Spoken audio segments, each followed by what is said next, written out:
ओम नमः शिवाय। ओम नमः शिवाय। नारायण नारायण भज मन नारायण नारायण। लक्ष्मी नारायण नारायण लक्ष्मी नारायण नारायण।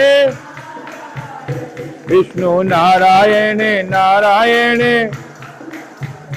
विष्णु नारायण नारायण। नारायण विष्णु भगवान की जय।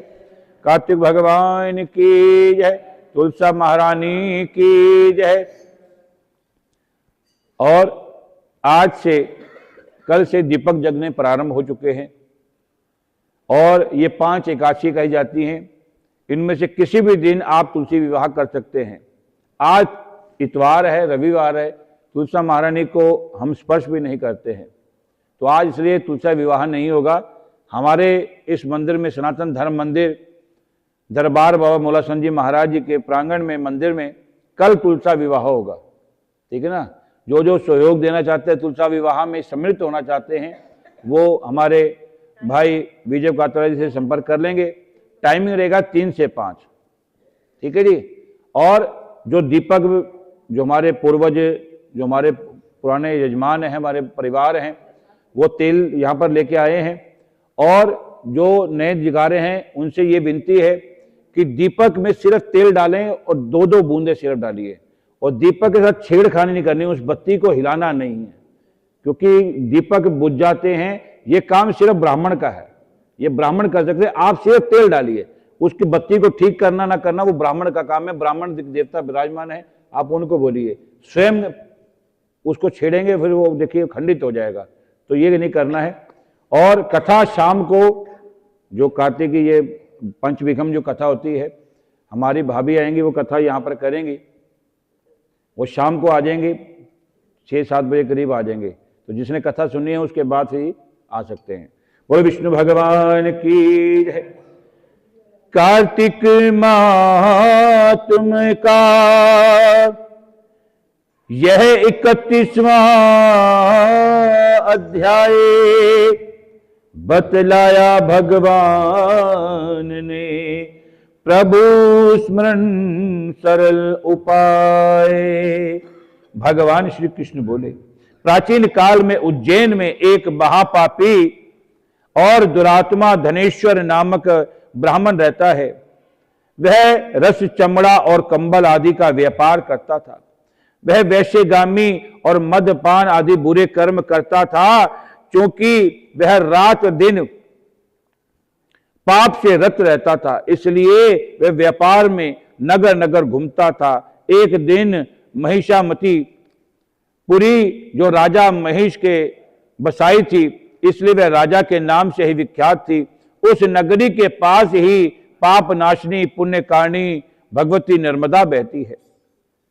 और उस नदी के किनारे देश देशांतर से आए यात्री कार्तिक व्रत करने को कुछ दिन पहले ठहरते करते थे। उन कार्तिक व्रत करने वाले प्राणियों को यहाँ ठहरा देखकर दुष्ट धनेश्वर भी इधर उधर घूमता हुआ 1 मास के लिए वहां ठहर गया। अपने माल को बेचता हुआ वह नर्मदा नदी के तट पर घूमता हुआ ब्राह्मणों को देवा पूजा रत देखता था, और देखता देखता कई ग्रंथ पढ़ रहा था, और कोई सुन रहा था, कोई भगवत कीर्तन कर रहा था, कोई भजन सुन रहा था, कोई भगवत कीर्तन कर रहा था, कोई भजन सुन रहा था, कोई ध्यान में लीन था, कोई तुलसी जी की माला धारण किए हुए। बस इसी तरह वह भगवत भक्तों के बीच में रहा, वैष्णव के दर्शन करता रहा, उनको स्पर्श करता रहा, उनके वार्तालाप करता रहा। वह कार्तिक व्रत के उद्यापन विधि तथा जागरण को भी देखता रहा। उसने पूर्णिमा के व्रत को भी देखा कि व्रती ब्राह्मणों तथा गुरुओं गौओं को भोजन करा रहे हैं और उनको दक्षिणा आदि भी दे रहे हैं। उसने नित्य प्रति भगवान शंकर की प्रसन्नता के लिए होती दीपमाला भी देखी। त्रिपुर नामक राक्षस के तीनों पूर्व शंकर जी ने इसी तिथि को जलाया था, इसलिए शिवजी के भक्त इस तिथि को दीप उत्सव मनाते हैं। जो मनुष्य मुझसे और शंकर जी में अंतर मानता है उसकी सारी क्रियाएं निष्फल हो जाती हैं। बोले शंकर भगवान की जय। जो नारायण के और भगवान शंकर में अंतर समझते हैं कि हम तो नारायण के भक्त हैं, हम तो शंकर के भक्त हैं, हम तो राम भक्त हैं, हम तो श्याम भक्त हैं, हम तो उसके भक्त हैं, तो वो हमेशा भटकता रहता है। भा से भक्त वो तो बना नहीं, लेकिन भा से भटकना वो उसमें रहेगा। लेकिन वो सबको एक ही समझता है कि ईश्वर एक है या अनेक है। ये कथा मैंने सुनाई थी, उसमें ये बताया गया है कि ईश्वर एक ही है, हम देखते उसको अलग अलग रूप में है। मानो एक को, हम बार बार कहते हैं मानो एक को, प्रणाम सबको करो उनके स्वरूपों को। जैसे हम सभी में जन्म लिया तो किसकी कोख से जन्म लिया? माँ की, तो हम बने पुत्र और पुत्री, ठीक है ना। फिर हमारे बहन भाई थे, हम बहन भाई बने। उसके बाद विवाह हुआ, पति बने, पत्नी बने, बच्चे हुए, माता पिता बने, चाचा ताऊ काका काकी, कितने रिश्ते बने, लेकिन है तो हम एक ही। तो परमात्मा भी एक ही है, तो उसको रूप अलग अलग हैं। जितने भी प्रतिमाएं यहाँ पर विराजमान हैं, ये प्रतिमाएं दर्शा रही हैं कि कौन कौन किस किस भाव से क्या क्या हमें जीवन में दर्शाता है और क्या क्या हमें करना चाहिए। तो रूप एक ही है। तो यही बताया है कि जो भगवान शंकर मुझ में अंतर समझता है उसकी सारी जो क्रियाएं निष्फल हो जाती हैं। धनेश्वर वहां की पूजा विधि देखता हुआ इधर उधर घूम रहा था कि उसे काले सर्प ने काट लिया और वह भूमि पर गिर पड़ा। उसकी यह दशा देखकर वहां दयालु और भक्तों ने उसे चारों ओर से घेर लिया और उसके मुख पर तुलसी दल मिश्रित जल के छींटे देने लगे। और जब उसके प्राण निकले तो यम के दूत उसे बांधकर कोड़ों से मारते हुए यमपुरी में ले जा गए। उसे देख चित्रगुप्त जी ने यम से कहा, इसने बाल्यकाल से लेकर आज तक बुरे काम ही किए हैं, इसके जीवन में पुण्य तो लेश मात्र भी नहीं है। यदि मैं पूरा 1 वर्ष आपको सुनाता रहूं तो इसके पापों की सूची समाप्त नहीं होगी। बोल विष्णु भगवान। अतः इसको 1 कल्प तक घोर नरक में डालना चाहिए। चित्रगुप्त की बात सुनकर यमराज ने बड़े क्रोध में आकर उसे अपना कालनेमी के समान भयंकर रूप दिखाते हुए अपने अनुचरों से आज्ञा देकर कहा कि हे प्रेत सेनापतियों, इस दुष्ट को मदगरों से मारते हुए कुंभी पाक आदि नरकों में डाल दीजिए। सेनापति ने मदगरों से उनके सिर फोड़ते हुए कुंभी पाक नरक में जाकर डाल के खोलते हुए तेल में कढ़ाई में डाल दिया।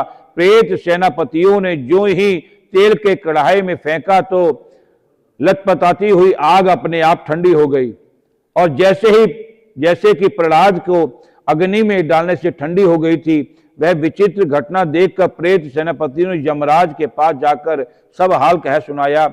यमराज भी आश्चर्यचकित होकर धनेश्वर को अपने पास बुलाते हुए स्थिति में विचार करने लगे। उस समय नारायण नारायण का कीर्तन करते हुए देवऋषि नारद जी वहां पर पहुंचे। बोलो विष्णु भगवान की। और यमराज से कहने लगे, हे यमराज, यह ब्राह्मण नरक में डाले जाने के योग्य नहीं है, क्योंकि इसने अंत समय में कुछ कर्म किए जो कि नरक यातना को कष्ट करने वाले हैं। जो लोग भगवत भक्त का दर्शन करते हैं, उनसे वार्तालाप करते हैं, उनका स्पर्श करते हैं, चाहे उन्होंने कोई पुण्य कर्म ना किया हो, सहज में स्वर्ग के अधिकारी हो जाते हैं। अतः धनेश्वर भी पुण्य आत्माओं के संग स्पर्श स्वर्ग अधिकारी हो गया, अतः वह पुण्य आत्मा है। इसे यक्ष योनि दो और इसे केवल पाप भोग करने वाले नरक दिखाओ। भगवान श्री कृष्ण ने कहा। जब नारद जी ऐसा कह रहे कि चले गए तो धनेश्वर को पुण्य आत्मा समझते हुए यमराज के दूतों ने उसे नरक दिखाने की आज्ञा दे दी। बोलो विष्णु भगवान की। भज मन नारायण नारायण लक्ष्मी नारायण नारायण विष्णु नारायण नारायण लक्ष्मी नारायण नारायण। बोलो विष्णु भगवान की।